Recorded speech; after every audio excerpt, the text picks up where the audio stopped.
We only mocked you because you make it so easy. That was the line buried in the email thread Karen accidentally copied me on, followed by laughing emojis from the entire HOA board.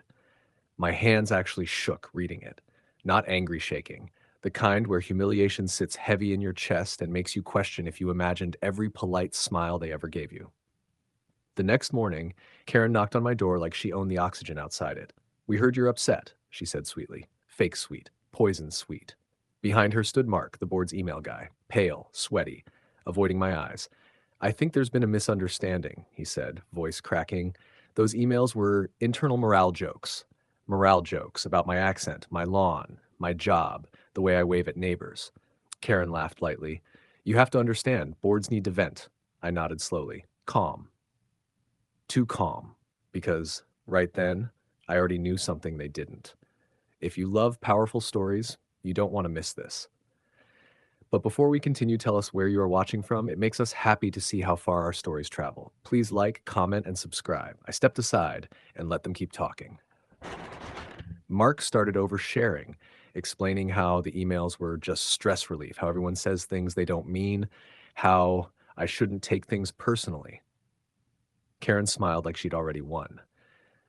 What they didn't know was that last night, after reading every single message, I filed a records request, and HOA emails are not as private as Karen thought.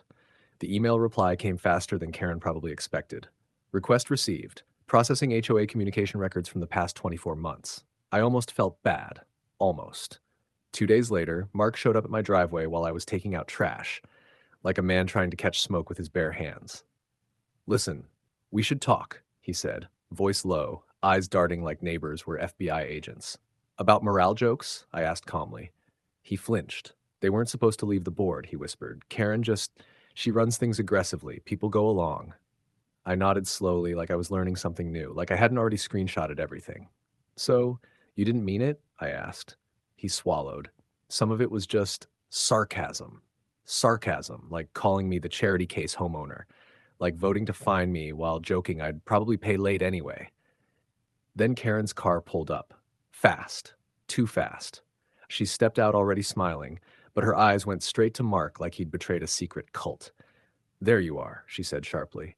Then to me, fake sunshine voice, "We're reviewing your request. It may take longer than expected." "That's fine," I said gently, because I knew something else she didn't. The law had timelines and penalties. Karen laughed suddenly, too loud. "You really think you'll find anything embarrassing in board emails?" I smiled. "Karen, you CC'd me on one already."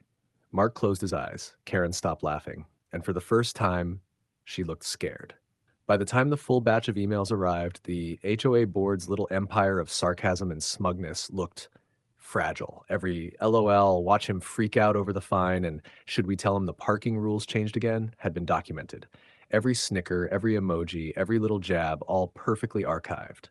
I printed a few copies and left them on my kitchen table, right where any visitor could see them. Subtle, poetic, delicious. The next HOA meeting was scheduled for Friday. Karen showed up early, scanning the room like a hawk, but her eyes kept drifting toward my driveway, toward my subtle stacks of evidence. When it was her turn to speak, she tried that same fake charm. "We're just here to keep our neighborhood safe and pleasant," she said. I raised a hand, smiling sweetly. "Actually, I'd like to discuss some emails, the ones you accidentally shared with me." Gasps. Chairs shifted. Mark turned ghost white. Karen's smile faltered. "Emails? What emails?" I handed her a printed copy, the one where she called me every imaginable insult while claiming it was morale boosting. The room went silent. Perfect silence. And then the sweetest revenge. The entire board started apologizing, publicly, on record. Karen's face turned crimson, pride swallowed by humiliation. She muttered something about miscommunication, but the damage was done. I just smiled. Calm. Beautifully calm. Sometimes justice isn't loud, sometimes it's quietly perfect. Please like, comment, and subscribe. After the meeting, Karen tried to save face by cornering me in the parking lot. "Listen, maybe we can resolve this quietly," she hissed. I smiled, letting the air around me fill with calm confidence. "Karen, we already did. The emails speak for themselves." Her jaw tightened. Her usual theatrics, gone. Stripped away by the very words she thought were harmless jokes. Word spread fast. Neighbors I barely knew came up. patting me on the back and whispering, "We saw the emails. Incredible." Karen's power evaporated faster than her forced smiles. Mark approached later, awkward and defeated. I didn't know you'd request them. I didn't mean. I shook my head, laughing softly. Mark, some things just need accountability. You all thought it was funny to mock, but truth has a way of walking in with a spotlight. Karen tried one last move, threatening further fines and board consequences. I handed her a legal pamphlet. Karen, remember FOIA-style requests? Pretty binding and public. I suggest you read up. She stormed off, red, humiliated, defeated. I went inside, sat back, and looked at my perfectly quiet, perfectly calm home. Revenge had been sweet, beautiful, and best of all, completely public. The HOA learned a lesson. Never underestimate quiet intelligence. Never underestimate records. Never underestimate the power of accountability. Please like, comment, and subscribe. Share this story with your loved ones and tell us where you're watching from. It makes us happy to see how far our stories go.